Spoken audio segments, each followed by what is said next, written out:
estaba, justo ayer fui a un evento y yo decía, es que no conozco a la generación millennial, no la conozco. Y tampoco he tenido curiosidad por adentrarme en ella. ¿En qué generación entras entonces? Yo... Tal vez eres millennial y no...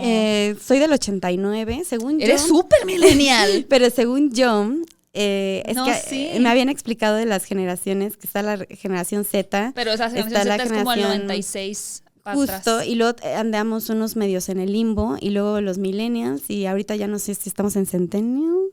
Ahorita son la generación Z, que son los centennials. Pero tú eres súper millennial. O sea, así estás así. Así de que, pum, justo, o sea, pienso que esta generación donde ya se nació con la tecnología, sí, como como que generación Z. Que no fue mi caso. Ajá. Como que yo decía, ¿qué onda, no? Ahora ¿qué les gusta? ¿Cómo ¿qué piensan? les gusta? Es muy diferente. Es muy diferente. Yo desearía haber sido generación Z. ¿De verdad? Me gusta mucho la generación. Sí, porque siento que ya traen otra, o sea, como otra conciencia, ya no tienen tantos prejuicios hacia ciertas cosas. O sea, por ejemplo, todo este tema, no sé, de la sexualidad o el tema de la religión. O sea, como que son una generación más abierta a otro tipo de conceptos que todavía como millennials estábamos un poquito más cerrados, ¿no? Siento que tienen una mentalidad un poco más abierta. Pero también pienso en la nostalgia, por ejemplo, ahora que estuve haciendo una película ahora de época, de los 90, justo pienso en la nostalgia de eso, donde todavía no tenías un celular en la mano. Ah, bueno, sí, o sea, claro. que eso no te definía tampoco, porque ni siquiera lo teníamos en la mente, donde si te quedabas de ver con alguien y no llegaba, pues ya no llegó, no había manera de, ¿no? O sea, te dejaron plantado, o el tener que usar el teléfono de moneditas, o la tarjeta, o... Sí, la conexión infinita, o sea, la conexión permanente ahora a través de redes. Sí, es muy cansado, eso sí tienes... Bueno, cada generación tiene lo suyo, o sea, sí creo que la generación Z, yo no sé, por ejemplo, mi sobrina que acaba de nacer tiene ni 2 años, digo, a la torre, o sea, ya ellos que, o sea, literal, ya sabe cómo hacerle swipe a las cosas, y por más que no le quieres dar un celular, pues a la vez tampoco lo puedes aislar porque pues, es lo que tiene que aprender también, ¿no? O sea, a usar la tecnología. Perdón. Pero es justo cómo van a funcionar ahora en sus relaciones sociales, ¿no? Es un reto para las nuevas generaciones. Y si esto que dices de los 90, de estar desconectado, pues sí era otro tipo de interacción social, sobre todo. Muy diferente. Y tener ese privilegio o sea, por lo menos en mi caso, de esta conexión tal cual con lo tangible, o sea, la tierra, el río. Fue una persona mi mamá es de un pueblo que se llama Zacatula, Guerrero, y entonces en mi infancia era eso, era tierra, era río, eran piedras, eran los juegos con los primos, las fogatas, los cuentos, las piñatas, o sea, esas eran mis navidades, y además tuve la fortuna de crecer en una familia muy grande, ¿no? Donde, bueno, mi mamá es una de 14, entonces justo los tíos, los primos, sí, los hijos de los primos, sí, éramos así ¿no? Y ahora la gente ya no quiere tener hijos, o las familias es un solo hijo, 2 máximo, o sea, como que siento que también esas cosas van cambiando, ¿no? Y nuestra manera también de interactuar.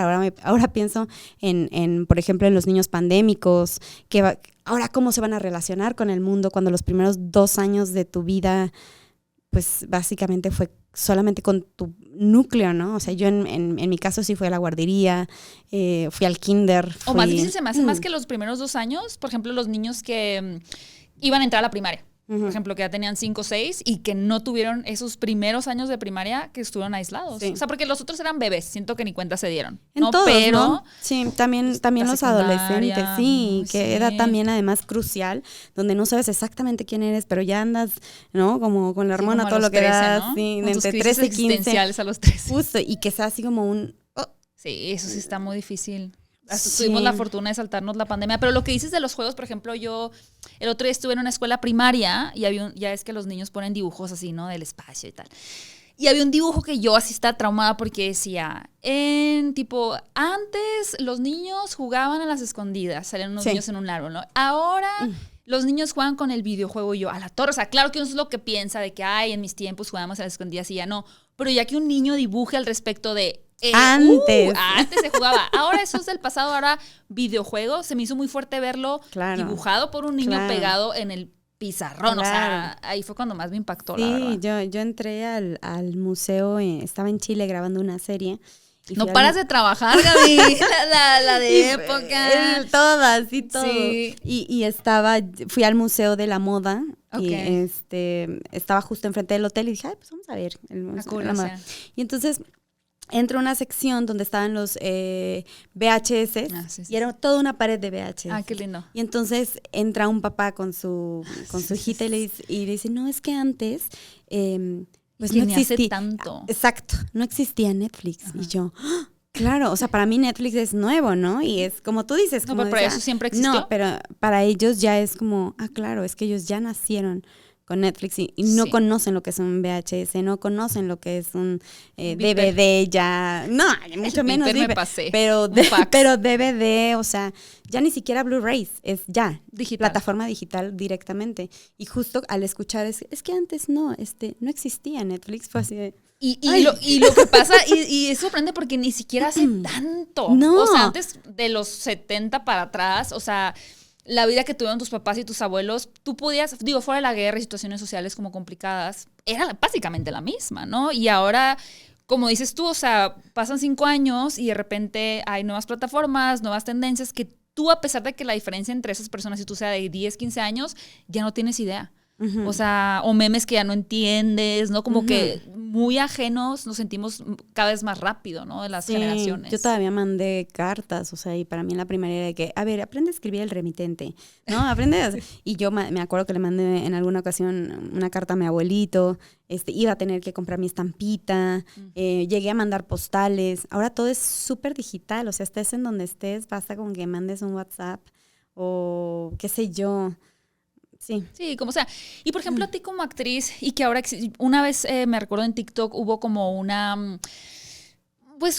tendencia en donde a ciertos cantantes, creo que Sheeran entre ellos, estaban molestos con la plataforma porque les estaba exigiendo TikTok que estuvieran subiendo contenido ellos como cantantes para que sus canciones, ellos las tomaran en cuenta para viralizarlas. Ya. Entonces sí es muy impresionante ahora cómo de pronto actuar, que es un trabajo gigante, ya no es suficiente, ¿no? Sí. Ahora tienes que ponerlo en redes sociales, subir historias porque la gente tiene que saber qué estás haciendo, ¿no? Sí. Para ti como actriz, ¿cómo ha sido eso? O sea, ¿qué tanto te has metido en ese juego de las redes? Por necesidad quizá incluso.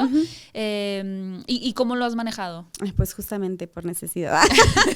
Es que ahora es como parte casi del contrato, ¿no? También. Lo que pasa es que siento que es un juego que tienes que saber jugar. Sí, es un...